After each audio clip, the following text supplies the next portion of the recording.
Hello everyone, welcome back to my channel. আশা করি সকলে খুব ভালো আছেন, আমিও ভালো আছি। আরেকটি নতুন ভিডিও নিয়ে আপনাদের সামনে হাজির হলাম। আশা করি সকলের খুব ভালো লাগবে। তো চলুন, আজকে কি খাওয়া দাওয়া করেছি, কোথায় গেছি, সম্পূর্ণটা আপনাদের সাথে শেয়ার করব। আর অবশ্যই ভিডিওটি পুরো দেখার অনুরোধ রইল। আজকে চলে গেছিলাম বাগবাজারের একটি রেস্টুরেন্টে। ঠিক রেস্টুরেন্ট বলবো না, অনেক পুরনো একটি দোকান, সেখানেই আমরা গেছিলাম। বেশ অনেক দিন ধরে শুনছিলাম বাগবাজারে কিন্তু মাছের কচুরি কিন্তু বেশ বিখ্যাত। আর আজকে আমরা সেই মাছের কচুরি ট্রাই করতেই চলে গেছিলাম।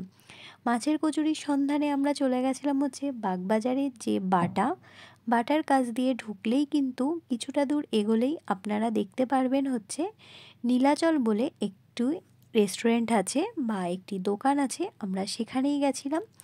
আমি রেস্টুরেন্টের ডিটেলস ডেসক্রিপশানে দিয়ে দেব, পুরো ফুল অ্যাড্রেস। আশা করি আপনাদের অসুবিধা হবে না।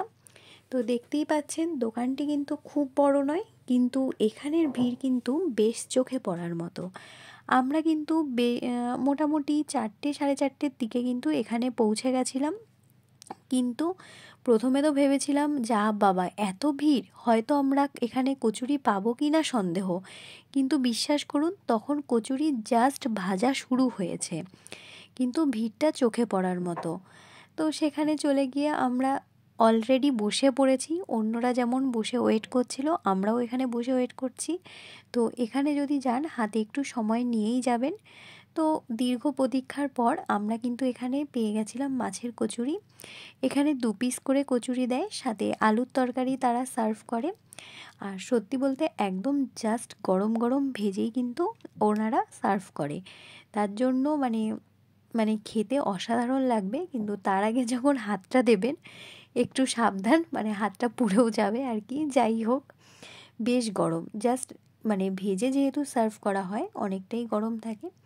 কিন্তু মাছের পুরটা জাস্ট অস্বাভাবিক ছিল, অসাধারণ খেতে ছিল।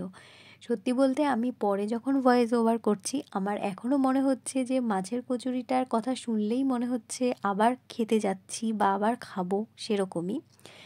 যারা আশেপাশে থাকেন, বাগবাজার বা কলকাতার আশেপাশে, তারা প্লিজ একবার ট্রাই করবেন। আশা করি সকলের খুব ভালো লাগবে। আমার তো বেশ ভালো লেগেছে। আর দোকানটি এমন নয় যে খুবই নতুন, বেশ অনেক পুরনো একটি দোকান। আপনারা হাতে একটু টাইম নিয়ে যাবেন। আর যারা গাড়ি নিয়ে যাবেন, আশা করি গাড়ি পার্কিংয়ের এখানে কোনো সমস্যা হবে না। গাড়ি পার্কিংয়ের জন্য প্রচুর জায়গা আছে, প্রচুর অ্যাভেলেবেল এখানে প্লেস আছে, কোনো অসুবিধা নেই। আর মাছের কচুরি নিয়ে আমি এক্সট্রা আর কিছুই বলবো না, এখানে রিভিউরও ঊর্ধ্বে, অসাধারণ খেতে। আর যাই হোক, আমি এখানে খাওয়ার পরে পাতাটা যখন কাচিয়ে খাচ্ছিলাম, তখন আমার ভিডিও করেছে খুব বাজে টাইপের একটা ভিডিও। যাই হোক, এখানে আমার খাওয়া কমপ্লিট হয়ে গেছে। অসাধারণ টেস্ট ছিল। তো আপনাদের কাছে অনুরোধ, প্লিজ একবার গিয়ে দেখবেন। আশা করি সকলের খুব ভালো লাগবে। আজকের ভিডিও এইটুকুই ছিল। ভালো লাগলে অবশ্যই লাইক কমেন্ট করার অনুরোধ রইল। আর যদি আরও ভালো লাগে, তো পাশে থেকে যাওয়ার অনুরোধ রইল। আজকের ভিডিওটি আমি এইভাবেই শেষ করছি। অন্য কোনো দিন অন্য কোনো ভিডিওর সাথে দেখা হবে। ততক্ষণ সকলে ভালো থাকবেন, সুস্থ থাকবেন, আর অবশ্যই নিজেদের খেয়াল রাখবেন। নমস্কার।